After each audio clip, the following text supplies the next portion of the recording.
You might find what I'm about to say offensive, but it's not. Nothing I ever say is meant to be offensive. It's to highlight polarities of social networking, to highlight the nature and nurture of the human psyche through means of things that are close to us in understanding.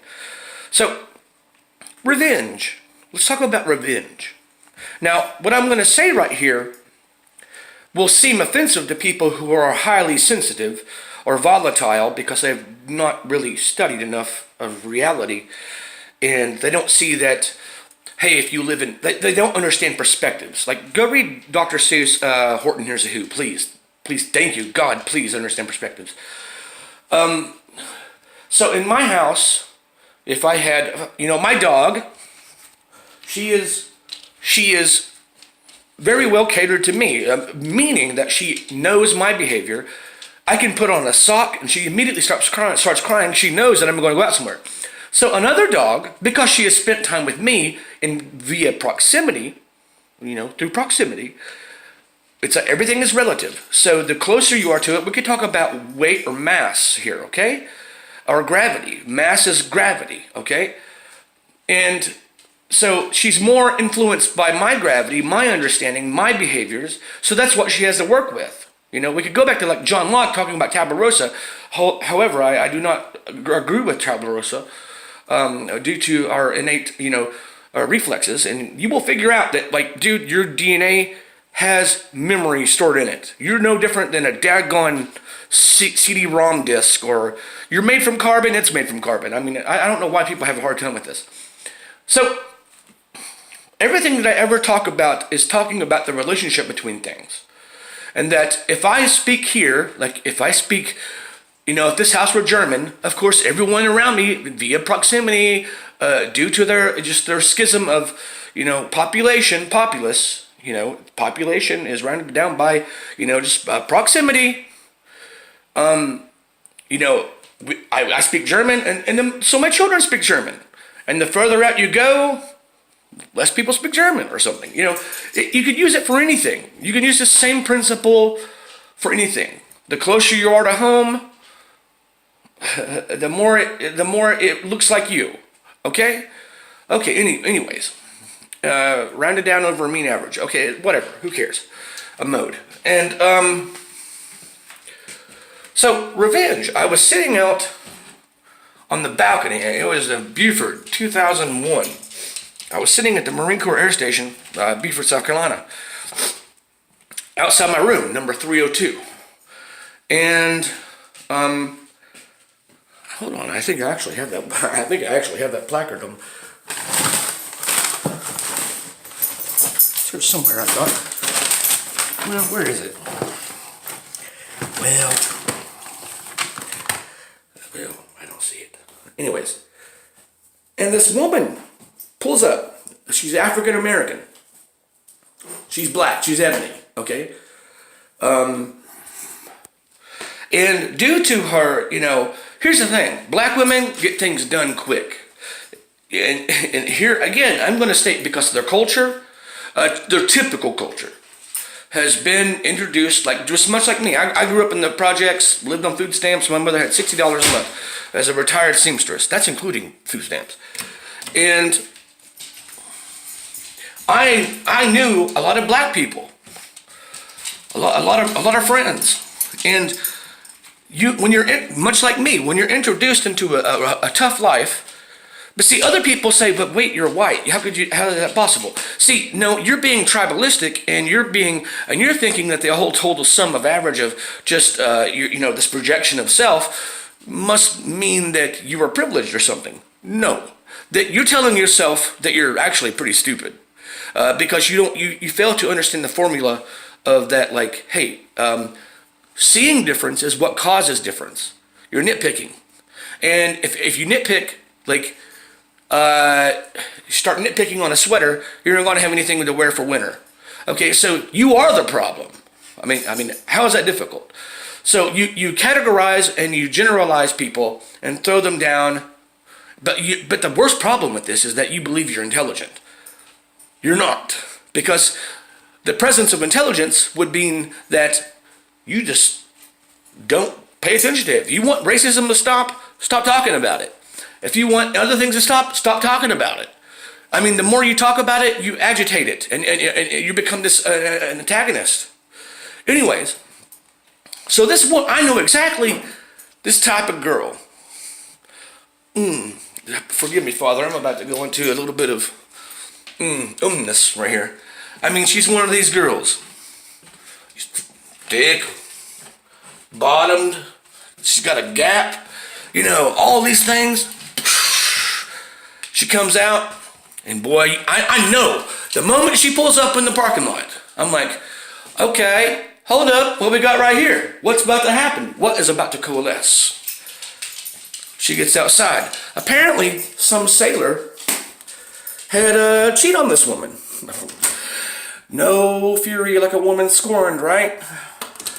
But when you talk about a black woman getting scorned, especially from this neighborhood, you might as well just go ahead and change your address or something. Change your address and just, my God. So somehow she got on base. It was after 2001, during like the purge of 9/11. Everyone had a 50 caliber Browning at the daggone gate. I have no clue how she got in. She didn't have a base pass or anything like that. She comes in, pulls it. She puts it in park before she even hits the brakes. And it's like, brrr, it's a transmission stop, right? And I'm like, oh, okay, here we go. She gets out and goes to this boy's Avalanche. And Avalanche, the Chevrolet Avalanche. And she just takes out a key and starts going, cheater. I mean, big letters too, son. Big letters. Huge letters.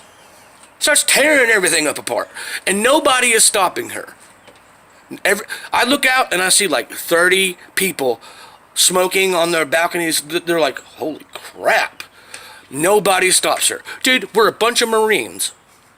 Ain't nobody gonna mess with that. Ain't nobody gonna mess with that. So, revenge. See, before I even talk about a story, a simple, a metaphorical story, it's born from my own experience, I have to give a disclaimer.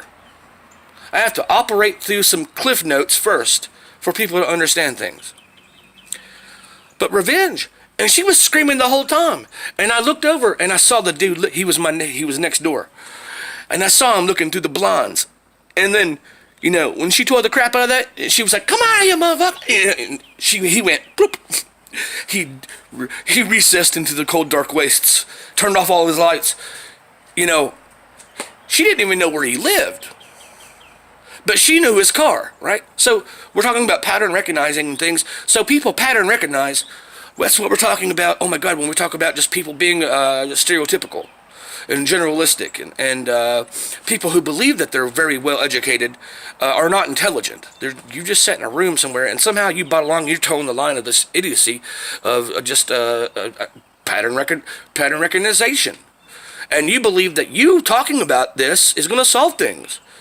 The more you keep reinforcing that you're different, the more time you spend seeing difference in somebody, the less time you can have being spent seeing similarity in everyone. It's like, why do you even need a Black Month? Why do you? I mean, just can we just all sit down and have a conversation and be like, okay, hey, you're a human, I'm a human. If I were just out in a spaceship somewhere and alone, I would wish for anything from Earth. So can we look through things through a different perspective? Can we just change the aperture a tiny bit and look out beyond all this, generalization, like global generalization? Of course, stereotyping works in some slight manner. Luna, it's just a squirrel, Luna. It's just a squirrel. Oh, anyways, see. But don't act in a derogatory term over generalization or stereotyping. Now, there are people just because they are in lieu with certain problems, cultural problems, and they grew up in a hard life or something, and they never took time. Maybe they're a criminal right now. Maybe they won't be a criminal 20 years from now. But, there are people who, through means of association, it could be white people, it could be black people, it could be Asian people, it could be anything. And for that moment in time, life has not kicked them in the head and taught them a lesson yet. So therefore, there are people out there because they're around. It's a socio-economic problem. It's not a race problem per se, perchance, but it is a social-economic problem. Meaning that when people grow up, people so for example, children are introduced to hard times because parents are depressed because they usually can't. Usually, they can't provide for their children, or they're in a hard spot, or they loved something at a young age, and maybe the father left, and the mother is left saying, "But I only wanted to love, and now look at me, apparently I've lost something." So there's a little bit of they lose a little bit of something in terms of concept of just adjusting senses to reality, that they don't appreciate what they have, but they mourn over the fact that they lost a dream. An idea, because it's a confliction between intent versus just outcome, right? Correct? Okay, so then the children are neglected, and a single mother, I was raised by one, you got to go, live in the projects or do whatever, you got to live with the bricks, whatever, and, then you grow up and everyone around you is depressed, or they're trying to make it. So the children are very enigmatic. They're very capable of hustling because they have to problem solve and use behavior as a working mechanism of getting around obstacles, correct? And that's their means of just problem solving, using what you got. Much like this African American lady I'm talking about, she's using what she's got to expel revenge, and so by chance, everyone who does this, and you get into this pecking order of society and this reality, everyone, of course, is going to do the same thing. One person talks, one person listens, one person observes, one person follows. They reproduce it. So by means of basic attrition, this is how behavior gets solidified, due to just proximity. Okay? Relativism. All right, so what I'm talking about here is always just I'm highlighting several factors here. Is that what you observe? This is also a principle in physics, the observer principle. What you observe isn't always true. It will change due to your observation. Most specifically, your attention. I would believe that it would be called just attention to detail. Because when we're talking about this problem, we know that already that color or race or ethnicity or creed is not necessarily, the contributing, just shining highlight factor of behavior, but it also is. Through terms of relativism, being around one another. So you could say that we're working now with fractions. We're saying that, okay, maybe 1 out of 10 is very great. Much like white people. White people, Christians, are the most judgmental, fearful, contradictive people I've ever seen in my life. And they completely misunderstand what they're reading. But what we have here is not, you can't just blame Christians. You can blame anyone who's religious, who believes in an ideology, from the atheist to the agnostic to the apostolic. What they're doing is a common narrative shared over the board. They're believing in something so very much that they don't understand the common means of that. It's just a metaphor. Philosophy personified. They can't understand that it's a mythology, and that if they were alive 2,000 years ago, they would be worshiping Zeus or Jupiter, and how things just graduate and just change names. So that's a common variable in people. So what I'm trying to talk about right here is that people judge immediately, and they don't give time to let things plan out or flesh out. It's a correlation. So, revenge. You can have it in your mind. When someone does something, you can go, That is it's a minuscule, if we're using terms of scale here, that was a minuscule revenge action on your part. You saw something you didn't agree with. It could have been something just very innocuous. It could have just been someone just doing something that you're not like familiar with. Like they put milk on top of the bread in the shopping center, and you're going, what a dumbass.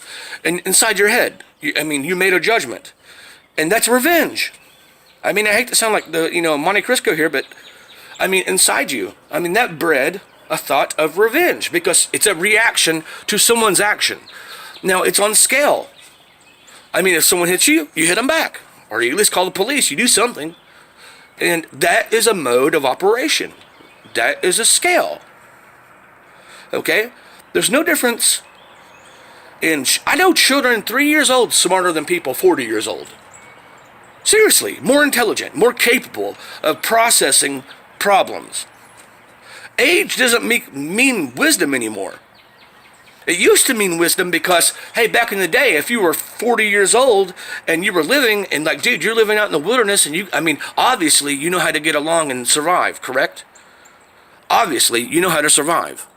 So age meant wisdom then, but right now, I could just go out any place and see all kinds of people. In nursing homes, dumb as hell. Dumb as hell. I go usually 2 or 3 times a week to these nursing homes just to sit and be with old people. And I'm not saying old is a pejorative either, so just stop judging. And, they never knew anything. They never knew anything. So we're talking about this Hal Strauss generational theory, this idea that it's elementary, it's common knowledge, that one generation creates things. They called it. They had certain titles for it, but what we're talking about here is just the common, the deplenishment, the diminishing return of each generation, because each generation wants to provide and they want to prevent harm to their children. So their children have no idea about reality and that pain and things, and like they're just addicted to comfort. And so therefore they raise their children from the same point of view, perspective, and then those children are a little bit degraded, and they have no terms of reality. And then one day people are crying, why are there volcanoes? Why is there death? There's no God. There's no God. It's what happens. And they can't understand that scriptures are just talking about God, meaning God is basically a complex and a consideration of what is written through scripture by people who took time to just talk about it to a loving manner. And you must understand that that's what they had to write with back then. So you wouldn't talk about random just outcomes of something. You would say God, the principle of the coefficient of people working together, and if you do something wrong, well, it comes back to you, etc. And we're talking about poeticism and everything. It just, people can't get that through their head. I absolutely believe we reside within a simulation, because everything shares the same mechanism. Everything does. Dude, if you kicked my genome, I might be a daggone giraffe right now, or a dolphin. If you just kicked it, if you even looked at my genome, just touched it one time, it could change it, and I'm like, here I am, I'm a dolphin now. And you see the progress and everything. When you see it's just a bunch of like numbers. I hate to sound like the Matrix here, but like, it's just, you see that you're stuck in this matrix of just behavior. And what I mean by this is that it says everything is a system of coefficient, an operation. It's the same progress, cause and effect. A very simple let's evolve through, sustainability or volatility, and whatever survives makes it through, and it keeps on going and going and going and going. It's not very difficult for me to see this, and it's a very simple, small program. Appears big to you, because oh my God, you've not really paid attention to anything. If I said we live in a programmer's world, you go, oh no.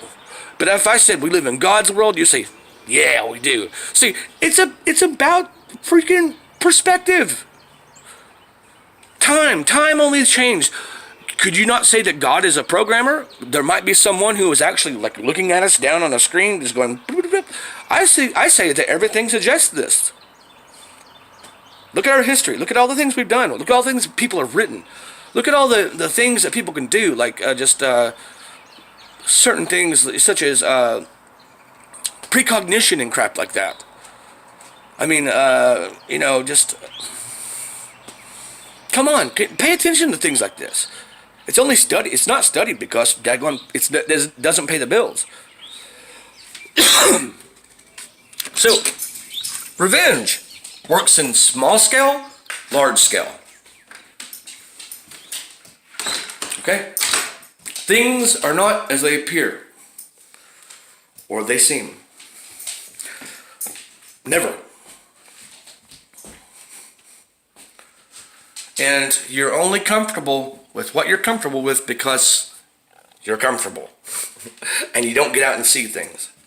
So if you're a physician or a physicist, you're only comfortable with the terms and the mode and the respect of academia. If you're a poet, maybe perhaps you're just addicted to means of martyrism through explanation. If you're a nurse, well, maybe you're just wanting to provide for people and have a steady income. And you only went to school just to pay some bills. Okay, there we go. So we're establishing things that people, birds of a feather, flock together. We're establishing, it could be your mindset, it could be color, it could be anything.